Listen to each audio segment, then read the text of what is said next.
Hey guys, I'm Billy from True Blue Solar Co. This video is a walkthrough of the GoodWe SEMS Plus monitoring dashboard viewed from a computer screen. I'm going to chuck up some text on the video that shows the key topics discussed with the relevant timestamps for you to skip through to. First up, I'm going to give you a quick description of the dashboard. And this is the live data that I want to discuss with you. It shows the live energy flowing through the home. And basically you've got your solar here, your battery here. So the solar is going in through the inverter / battery. And because there isn't enough to power the load, it's just going straight in through the inverter into the house. Nothing's going into the battery at the moment. The battery is actually discharging a little bit to help cover what is needed in the home to run the house. In the right-hand columns over here, you do have all this other information, which you can toggle through to view in whichever way you feel applicable. Just click these buttons and you can see the data displayed however you want it. There's a little information button here if you want to find out what this data means. All right, so the next thing I want to talk about, guys, is just these graphs down here. So I'm going to go back to a day where there's got a full set of data and zoom out so that we can see all of it.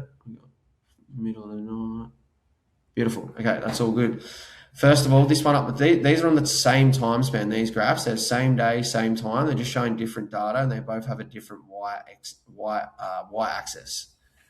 So this one here is just state of charge of the battery in percentage on the right-hand side, all right?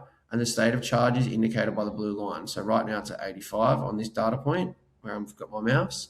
If I go over here, the state of charge is 100. Like if you look to the right there's the 100, right? Now, just ignore the import tariff and the export tariff. It's kind of irrelevant. We don't really need to worry about it. You can actually, I think you can turn them on and off, yeah.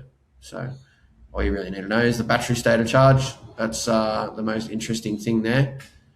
And then we've got this graph down the bottom here. So very early in the morning, the battery is going to be matching the load. So the battery is in green and the load is in purple. If I turn that off, you'll be able to see that little purple line, I should say.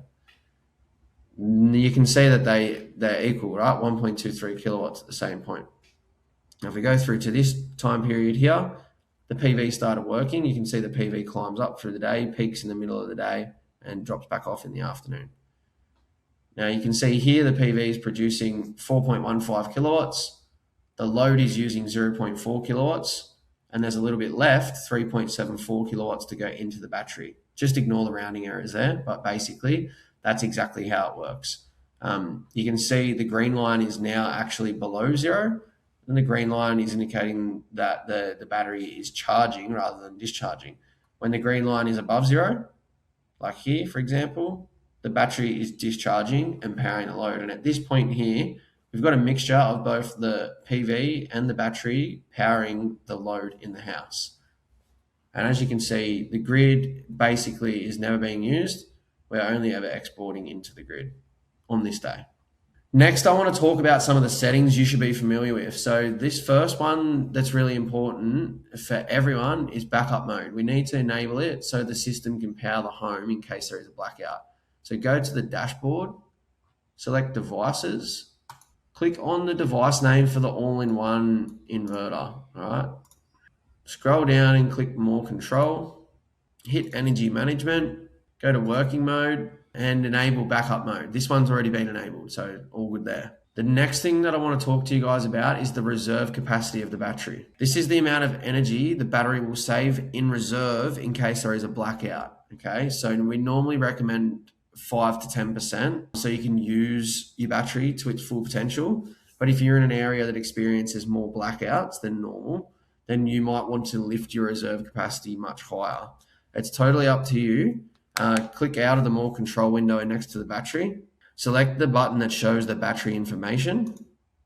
Click more control and then click protection. Click state of charge limit protection and then make sure your on-grid SOC lower limit is 5 to 10% for grid connected homes and more if you are a grid connected home that needs a better reserve capacity for your state of charge. So if you have a lot of blackouts, you might want to set it to 30 or 40%. Most places, 5 to 10%. Make sure you click this little red tick once you've put your number in. All right, so here's a really interesting one. Scheduled charging of your battery. If you want to use an energy retailer like Glowbird to charge your battery for free when your solar panels don't make enough power, we need to do this. First, confirm with your energy retailer the right times where you can charge for free. At the time of making this video, Glowbird is 4 hours for free from 10 a.m. to 2 p.m. every day. All right, so first let's go to the settings. So we head back to the devices list and click the all-in-one device. Click on working mode, enable time of use, enter into the settings part, click add time period, and select if you want to charge the battery, which you do. All right, you want to charge the battery between 10 a.m. and 2 p.m. For Glowbird, it's every month of the year and every day of the week that you want to select. And it's just going to basically charge your battery up if your solar hasn't already given it enough. So you want to make your charge cutoff state of charge 100%. You want to charge it the whole way up and just make your import power up to 100%. Alrighty, and then just hit confirm to make sure those settings are actually enabled, and Bob's your uncle.